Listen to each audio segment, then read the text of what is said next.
This has already been happening. When I moved to California, Southern California, the 60 hertz work that we did was supported by a contract from the Department of Energy. The radio frequency radiation work that we did was supported by Motorola.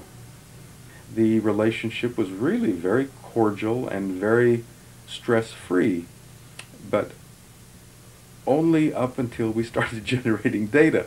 These folks were very, very upset and began to talk about how are they going to handle this, what sort of spin can we put on this, what can we expect from this, and from that point on the relationship changed.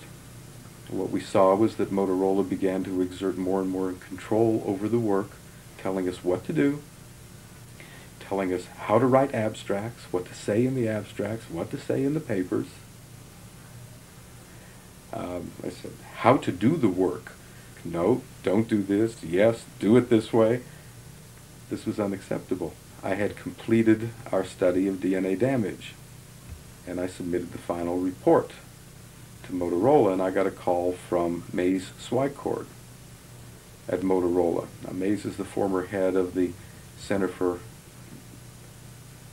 CDRH, Center for Devices and Radiological Health at the FDA, and he left the FDA and went to work for Motorola. Keep that connection in mind. That's interesting. He also handpicked his successor at the FDA. Anyhow, Mays didn't like the work. Then there was another phone call. Point is, I kept getting nothing from these people. They simply weren't willing to accept my interpretation of my study, my evaluation of my study, my knowledge of science at that point, and tried to urge me not to publish the study. They didn't tell me not to. They just said, no, this isn't ready for publication. And they wanted me to do more work. I stopped taking calls from them, and I went ahead and published the study.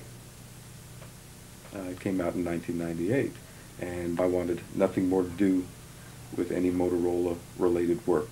I wasn't going to put up with that kind of control. I wouldn't put up with that attitude. That was it. I think one has to exercise caution at this point, and what makes the cellular telephone research area so difficult right now is there is no money available for research other than that's coming from industry. So, I mean, what does this do? I don't have any faith in what comes out. I have absolutely none, not with my dealings with industry so far. In the case of tobacco, it's not possible by what is known as scientific standards to establish that the individual cigarette you're smoking is the one that caused the lung cancer that you developed. And I think it's sufficient by scientific evidence if you establish an association. Now you're at the limits of science, and we have established an association. To say, well, it's only an association, and you can't show me a dead body and the cell phone, the smoking cell phone that caused the brain cancer, is a preposterous industry argument. This is what Motorola now says in its safety section when they put out a manual on their cell phones.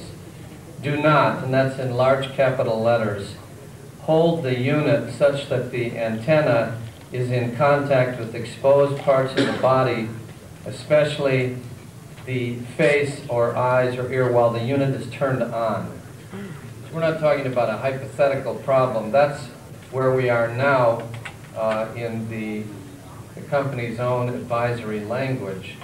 Honest people can disagree, I think, on the extent of the risk. The extent of the association, I think, is pretty clear. There's an association.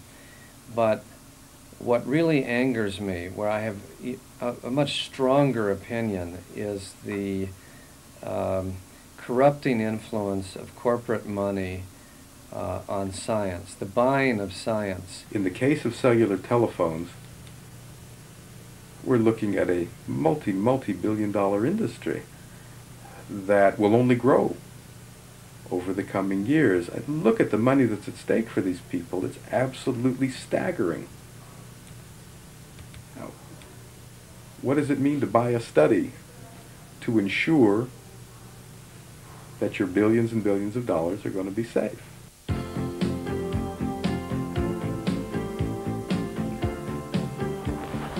Well, I don't want to overreact, but I'm concerned about the